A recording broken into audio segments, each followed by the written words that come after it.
I'm Alex Michelson, back to you. Okay, thank you for that update from Pearland. As we can see, this is just a tremendous situation and just unreal amounts of water there. 48 inches of water in some areas of Pearland, certainly as much or more in other areas all around the city of Houston. And oh my gosh, this is the first I've seen of this video this afternoon as I came back here on the anchor set, and this is just unbelievable. But I guess almost anywhere you look in the city of Houston, this is the scene. All right, the mayor, I understand, is up at that press conference at this hour. He's not at this hour? Okay, I'm sorry. All right. I jumped the gun on that one, but the mayor, Sylvester Turner, is going to give an update in a couple of minutes for that press conference at FEMA. You talked about folks from all around the country, all around the world, calling out for help to help us out. J.J. Watt, of course, one of our Houston icons here, and his new goal is $3 million because he's already made it up to the $2 million mark with the fundraiser that he kicked off. I think he kicked this off on Saturday, but of course, all the days are running into each other, but we're just a couple days into this. He's got a new goal of $3 million, and he is going to keep it going. We have seen GoFundMe accounts and great fundraisers from all across this nation for people wondering how they can help, and that's a question that we will be answering for you many, many times over the coming weeks, because we're getting inundated with calls from our viewers, but also just our friends and our neighbors, and everyone wants to know how we can help, and we've got to work through that, and we will have good answers for you. You can also go to our website, abc13.com. And donate there. And I've been telling our friends and relatives from out of town, what can you do? Donate to the Red Cross or donate to the United Way Fund or donate to youcaring.com/JJ Watt. Okay, the mayor is at that press conference now. Here's Sylvester Turner speaking a couple of times today and actually answering questions about why didn't the city evacuate. He had some forceful answers this afternoon, certainly saying, listen, I'm too busy, okay, to talk about that. I got to get people out, and we'll talk about stuff later on down the road. So I know there's obviously second guessing that has begun. Talked about from this podium how first responders, police officers and firefighters have been working tirelessly on behalf of people who are stranded, people who have been in their homes with water on the roofs and their attics, on the streets of the city of Houston. And I've said that while I've encouraged other people to stay at home, our first responders, they have been working 24 hours, 24/7 on behalf of the people in the city of Houston, and I cannot say it enough themselves. And at the same time, they have been putting themselves in harm's way, in danger, on behalf of other people. Today, I'm sad and deeply saddened to announce the death of Sergeant Steve Perez. This is an individual who was with HPD, Houston Finest, Men and Women in Blue, for 34 years. In fact, he was 2 days shy of his 61st birthday. And he lost his life on Sunday morning on his way to work on behalf of the people of the city of Houston in our great city. I want to take the time to extend my condolences, my prayers to his family, specifically to his wife Cheryl, to his son, as well as to his daughter. Every single day, we asked our men in blue and women to show up, to come to work when conditions are good, and even when conditions are very challenging. And every day we ask them to get on our roads and to come to work and to strive to make this city a much better place in which to live. Today, I will simply say that our hearts are saddened. We grieve with this family. We extend to them our prayers from the entire Houston community, and quite frankly, even beyond, because he was seeking to serve this city and all those who would come into our city. Having said that, let me yield to Chief Acevedo. Thank you, Mayor. First, let me just thank you, Mayor, for always being with us. You're always with us in good times and in bad times. And on behalf of the family, I just want to thank you for your support of this police department and obviously the Perez family. What I'm going to do is I'm going to go over this event, provide an outline of what occurred. I just want to thank my team that's up here, all of our executive assistant chiefs. They have been working, and assistant chiefs, and Ray Hunt from the HPOU, who this has been a real family and a real partnership. So today, Steve wasn't just taken from the Houston Police Department. He wasn't just taken from the city of Houston. He was taken from the people of Houston. What occurred was this, as follows. On Sunday, August 27th, Sergeant Steve Perez, who had been on, again, like the mayor said, for 34 years, assigned to the Traffic Enforcement Division, left his home at 4 a.m. Left his home in heavy rain. As a matter of fact, I just got back from making notification a little while ago, and the community is not accessible. But for our aircraft, we wouldn't have been able to get out there.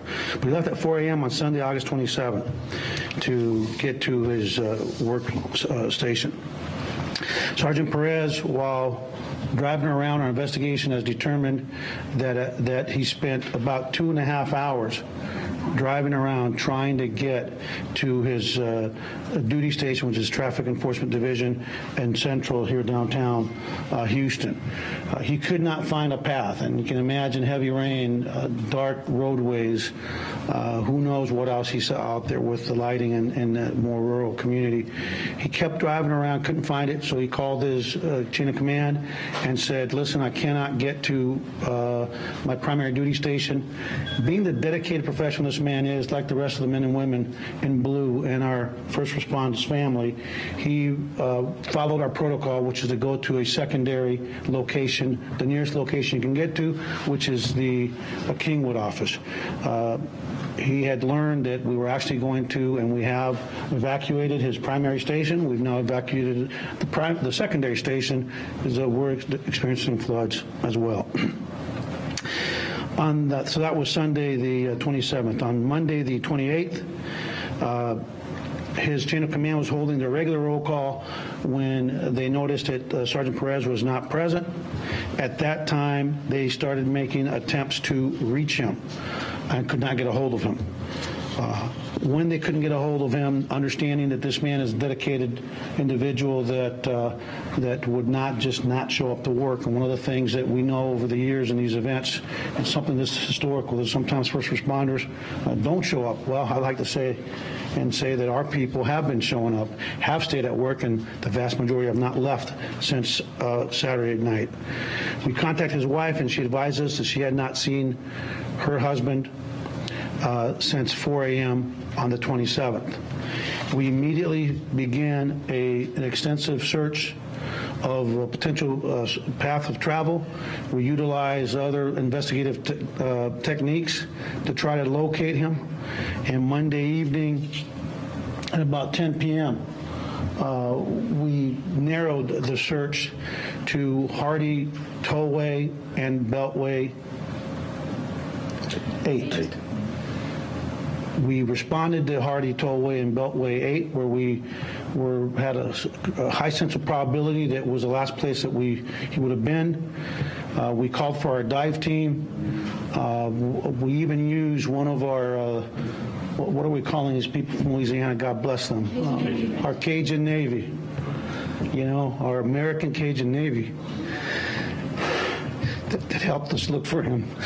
So we couldn't find him, and once our dive team got there, it was too treacherous to go under and look for him. So we made a decision to leave officers there waiting until the morning, because as much as we wanted to recover him last night, we could not put more officers at risk for what we knew in our hearts was going to be a recovery mission. We kept his wife apprised. Even though we had a high probability that he was gone, we always hold on to hope. So I called her last night. She was desperately wanting more information. I told her we still haven't found them. We're still looking. We're checking hospitals. We can't communicate with all hospitals because some of them have been evacuated, and that we would keep her apprised of the situation. This morning at 8 a.m., the dive team was out there. In 20 minutes, they found him. Unfortunately, in the darkness, Sergeant Perez drove into an underpass that's about 16.5 feet, drove into the water, and he died in a flood, in a drowning type event. Let me just say this, that I had the privilege of notifying his wife and his son and his extended family at their home that he died, and he laid down his life. And of course, the wife had the reaction that we always expect when we see these. But I'm heartened by two things. Number one, I got to learn that it's a family of faith, that has faith in God. And when you have faith, there's hope. There's hope in eternal life. And it gives us all collective strength in the Houston Police Department, knowing that this family knows that as much as they're hurting, like our mayor, who's, I always say that he's always preaching, even when it's not Sunday, he preaches every day. The wife told me she had asked him not to go in.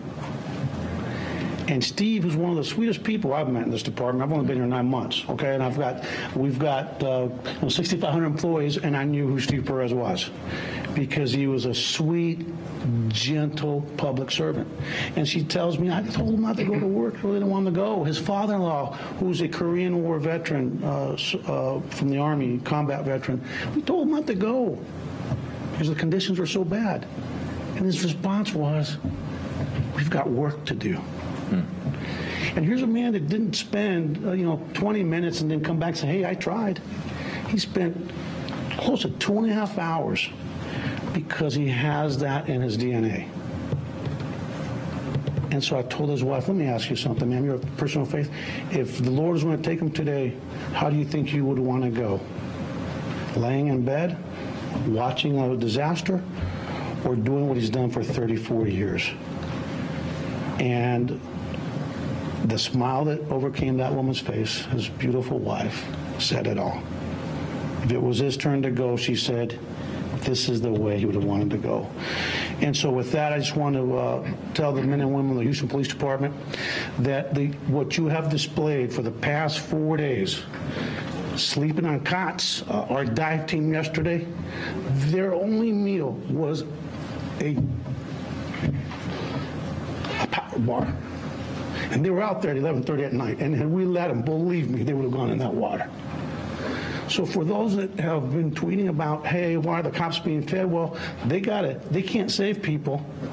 And despite the fact that we have not been able to do the best of jobs feeding them, they are out there on a power bar having worked 37 hours.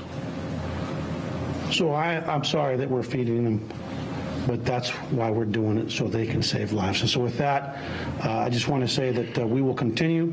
This police department is resilient, as is this community, and I look forward to taking this man and giving him the honors and his family that he so richly deserves. On the day that we have his funeral, and I know that this is Houston, and it's going to be, they know it's going to be a while because we've got some work to do that he would want us to do. We will apologize now when we mess up traffic.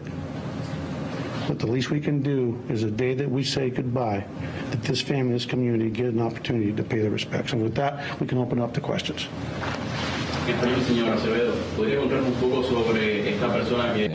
Facilities available, subject to staffing and supplies. And the staffing and supplies would come from FEMA and come from the Red Cross. There are some additional shelters that we are planning to set up either today or tomorrow, but subject to the cots and other things coming from FEMA. But I will say that I've reaching out to other CEOs and asking for their assistance. For example, the CEO of Walmart is providing additional water supplies, towels, blankets, for one of the shelters that we are opening today. We've heard from some other public officials and folks trying to volunteer in the various shelters some concerns with the Red Cross's preparation for this event, that there are, in some cases, not sufficient supplies, that there's a lack of communication about what is needed. The Greenspoint shelter in particular, that there have been delays in processing volunteer applications, trying to help. Right. Have you heard that? Well, I mean, the reality, and I think we have to put this particular storm in the proper context. Number one, the rainfall was simply unprecedented, and the rainfall was very widespread, and it just didn't impact Houston, Harris County. It impacted all of the counties around it.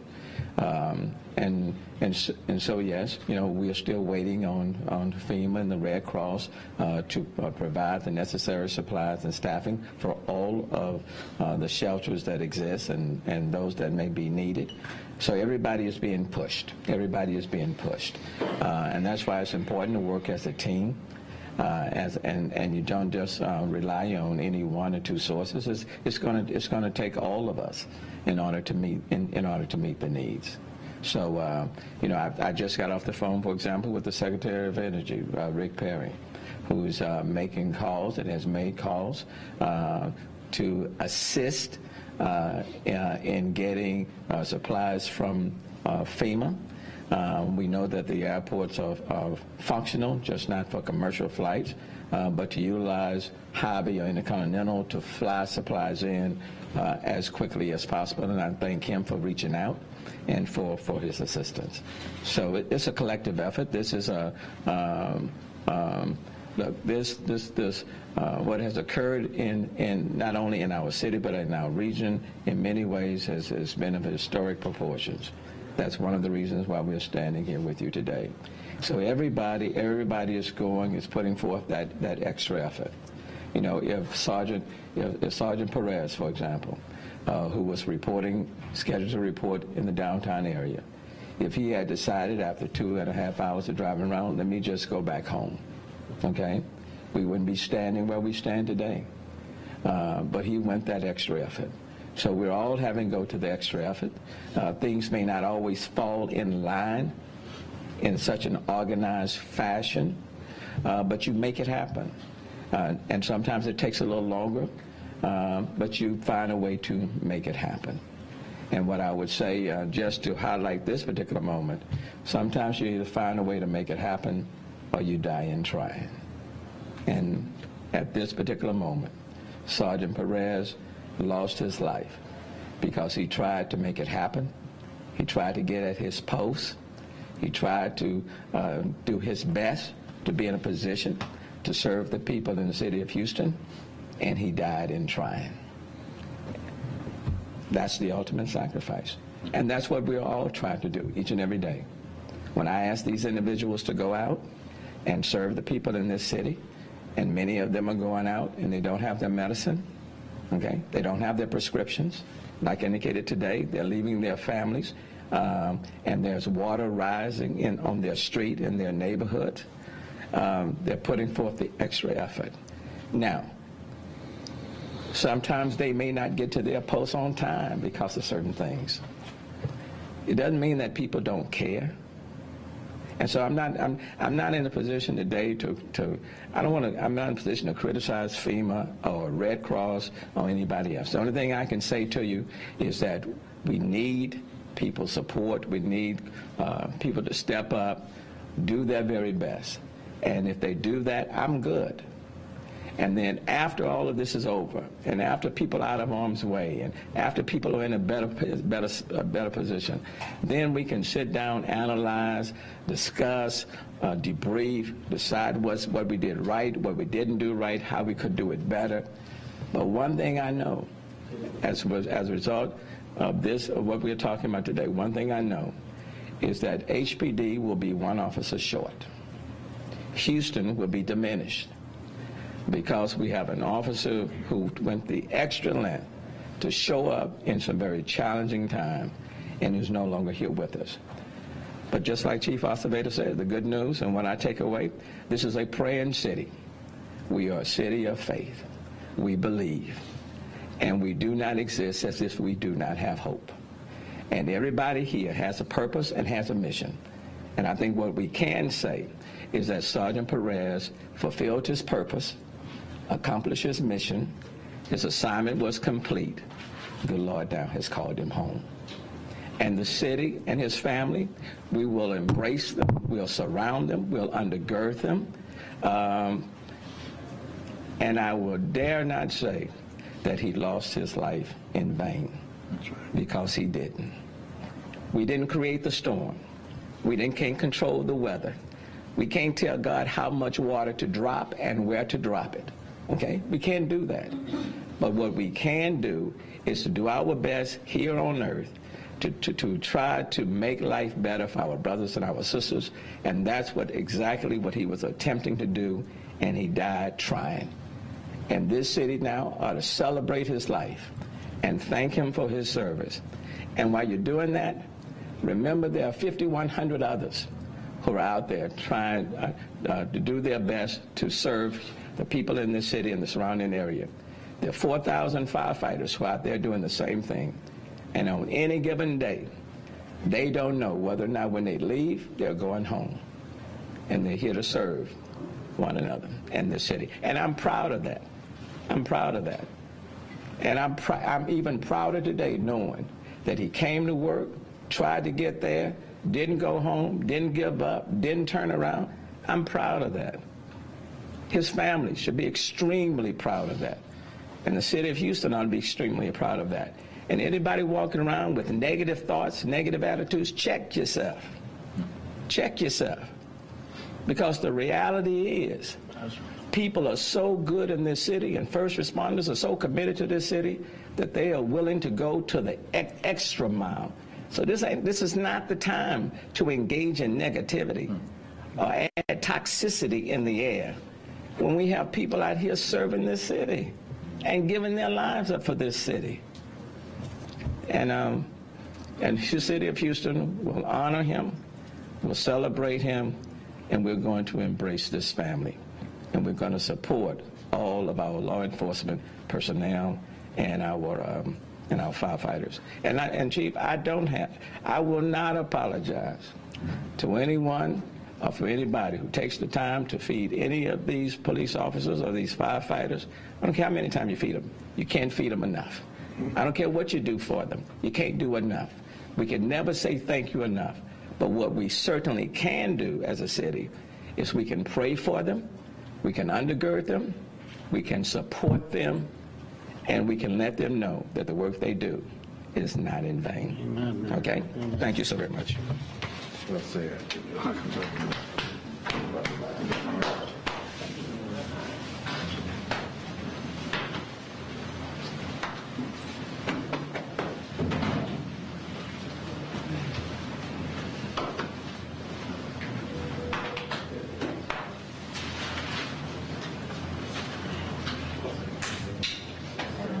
It was connecting earlier and that's not.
And help others. His wife asked him not to go to work today, but he lost his life, said the mayor, serving the people of Houston. And then the mayor said also, and again in a forceful way, maybe less forceful this afternoon than he did this morning, that he's not about to share any recriminations of anybody who's involved in this, whether it's federal, state, or local aid. The time for that is when this is all settled and done. Somewhere down the road, there are lives to be saved right now, yep. and we can analyze later. And he also made the point, everyone out there is doing the best they can right now. Yep. I found it hard to believe that there were just, I don't know what the term is, but, you know, people out that shared those fake posts on Facebook and other social media of the planes that were up to the tails and said, you know, this is the reality at the airports and other things that were out there. Why in the time of turmoil would someone go and do that just to get a laugh or purposely harm somebody? Right. It's bad enough. It's bad enough. Right now, we certainly don't need any false information out there. Right. Go out and help. So, yeah, we totally understand that. You know, this is something where we've pulled all of our resources in here at ABC. I know that we're all personally affected by what's happening. Yep, yep. I know that you've been running back and forth to your house. I have, yep. My house flooded, and by the way, there's my insurance adjuster calling right now. There's a lot going on. I'll call you back. We just wanted to tell you that's why Tom has no socks on. People have been commenting this morning. Here, can you see my foot? There it is. Okay, I went home and checked on the house after getting my wife and kids, who were stuck, like many of your families, on the second floor for 2 days. They handled it better than I did. I was here working, but I forgot to get socks. So cut him some slack, folks. We can analyze Tom's socks later. Right. Let's just get through this right now. You know, some people did say that I had nice ankles, so. Yeah, you've heard that before. Yeah, that's right. We've got to laugh where we can, folks. We want to head out, as we were mentioning, you know, because everyone is all hands on deck. We've gotten our sister stations involved. They've have come here from all over the country to help us out. One of those fine folks is Laura Anthony from our sister station, KGO, in San Francisco. And Laura, you are, I believe, in the Cinco Ranch area. We are seeing still rescues happening there. That's right, Alona. It's still a very active scene out here. Let's show you right now. We have the National Guard behind me. They are deploying some of these rafts from this large vehicle. This is Westheimer Parkway. We are right at the border of Harris County and Fort Bend County. They are heading into the Cinco Ranch area. We'll pan over that way and show you. I'm being told by the folks who live here that this is actually a reduction in the amount of activity they've seen, but it looks pretty active still to us. We're seeing a combination here of National Guard and then a lot of these civilian boats that have come in from all over the area to try to help out, ATVs, and these boats are going in and coming back with people on a steady clip. It's like a main thoroughfare here in terms of the rescues and things that we're seeing. Right now, joining me is Mark Grisway. He is a local guy, and he can help talk me through exactly what we're seeing here and what we have seen. For those who are from the area, we're right by McMeans Junior High. So if that gives you any point of reference, we're standing in front of the school. Mark, come over here with me for a sec and tell me, first of all, this is actually an improvement, you said? Yes, it's gone down a little bit in the last few hours. You can see where the debris line is. So what was this like even a few hours ago? It was maybe 6 inches to a foot higher, not too much. So what are we seeing here? What neighborhood are we looking at, and who are these folks who are being brought out? So behind us is Westheimer Parkway. Fry is down this way. Mason is back the other way. There's a section of Cinco Ranch to this direction, and then Kellywood sections on this side. This is the dry side or the high side, so these subdivisions in here have water up on the streets. This one might have water in the houses, but I've heard that they're okay. But back in this direction, there's definitely a lot of water in houses back here. So we've been hearing about the reservoirs and water being released from the reservoirs. That's not causing this necessarily. You're telling me that this will actually improve the situation, at least in this particular location? Correct. The water is backing up when they're holding water on the reservoir, and that's the purpose of the reservoir. But they're releasing now to protect the dams. And if they release, then this water will go down. So what's your hope here as we're standing here? Well, I hope it stops raining, because if they're releasing here, then they're affecting people downstream, which is not good. They're helping us, but obviously affecting people downstream. So if it just stops raining, it'll help everybody. We saw one of these National Guard vehicles get stuck, right? Yes, they ran into the median, and they were just recently doing work here, so the dirt's pretty soft, I think. it's a tough situation for everybody, even the folks that, you know, are the professionals in doing this. Tell us a little bit about the locals here and just, you know, the folks here of Houston and Katy and coming together to try to help each other. Yeah, everybody's been out here. There were probably 4 times as many boats out here within 30 minutes ago, but this has never happened. These reservoirs were built probably 60 years ago, and this water level has never been seen at all. So for those of us from California, I mean, these are areas that aren't supposed to flood? Well, they flood. They're here to protect Houston downstream from flooding. But this amount of water has never been seen, I don't think, in the history of these reservoirs. So obviously it's backed up, but everybody here is pulling together to help each other.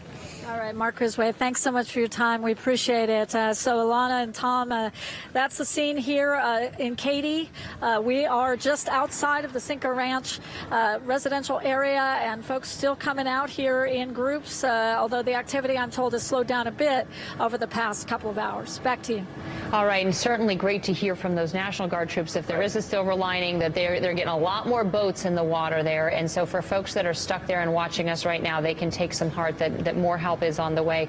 We certainly appreciate the update from there, Laura, and we'll check back in just a little while. Laura Anthony from KGO in San Francisco. Let's check on the roads at this hour and see where it's easy to get around and where it's not. Rebecca Spira, I still see all those red signs behind you. Over 400 high water spots are in the city of Houston and around, Tom and Alona. It has just been such a scene. I wake up every day thinking, please tell me it's going to be better, better, better, and that hasn't been the case. A lot of our cameras are waterlogged, so you've probably been watching the footage that we've shown you over near the San Jacinto River up in the Kingwood area. Well,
Wait, you guys switch it off? Yeah, oh, weird. Oh, okay. Okay, cool. All right. Thanks.